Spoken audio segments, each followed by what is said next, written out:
Pure on the road. I'm Sam Marasini, Director of Partner Solutions here at Pure Storage. We are at Supercomputing 23 in Denver, Colorado. I'm with Miroslav. Miroslav is one of our architects when it comes to FlashBlade and AI. Thanks for joining me, man. Sure, happy to be here. Thanks for pulling me in. Absolutely. So tell me, you're having conversations here with customers constantly. Yeah. What is sort of the change in AI in the landscape, and what are customers asking about? Well, you know, it's no surprise that generative AI, large language models, like that's hot. Like right behind us, you can see generative AI in action. In action with our superheroes.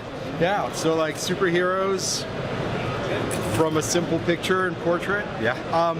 You know, the generative AI we usually talk to our customers about is really more around large language models, creating text, processing text, taking proprietary information that companies have in the terabytes and using that to fine-tune and train large language models so that they can, you know, add value to what the company is trying to do. So it sounds like data coming in from a lot of different places, data that then needs to be processed and analyzed and run through these models, these GPUs, which by the way, we had some big announcements this week with what we're doing with the base pod configurations from NVIDIA and our flash stack for AI with Cisco, but all of that adds up to making this faster and less complicated for our customers. Yeah, I mean, that's a big part of the value, and you know, what we find, talking about AI, analytics, there's kind of like three key design patterns that we talk to, and that's kind of where we play and help out.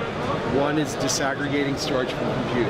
It's really about, you know, getting away from using local disks, because that's sort of how a lot of the more old-fashioned analytic applications were built. Absolutely. And when you get away from that, when you decouple that storage from compute, you have a lot more flexibility, you can recover from errors more quickly, you can scale more easily, and that's what our sophisticated customers are doing with their analytic pipelines, and that helps you gather data from all of those different sources, clean it up, process it, make it ready to go into that AI pipeline. The second part is, you know, just being able to consolidate, to take data from all of those different sources, different applications, put it all on a shared infrastructure that lets multiple applications access it in place, work with it, and that's another place where Pure really helps our customers out. And then the third one is containerization. We're seeing a huge wave around containerizing workloads. When it comes to GPUs, pretty much all the GPU optimized code is distributed in containers.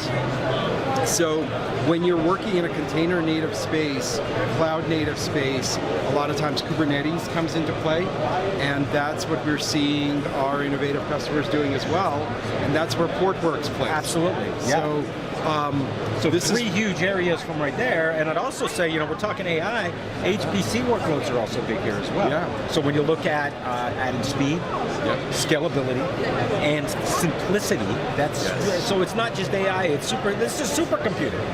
It is, and you know, at this show, there's so many people that love to sort of dive into the technical details and geek out on all of that nuance.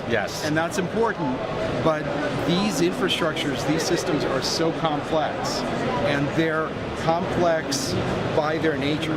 So when you can simplify parts of it just by putting in something like FlashBlade or FlashArray that can give the throughput, the performance that HPC needs without any of that complexity, like that's a win for our customers, and that's a big draw for why people doing HPC come to Pure. I love it. Miroslav, thank you for your time. Look, there's some QR codes right now that you can scan. Hit that subscribe button for more from Pure, and check us out on LinkedIn. Make sure you follow us over there for LinkedIn Live. Thanks so much for joining us. Thanks, buddy. Thanks.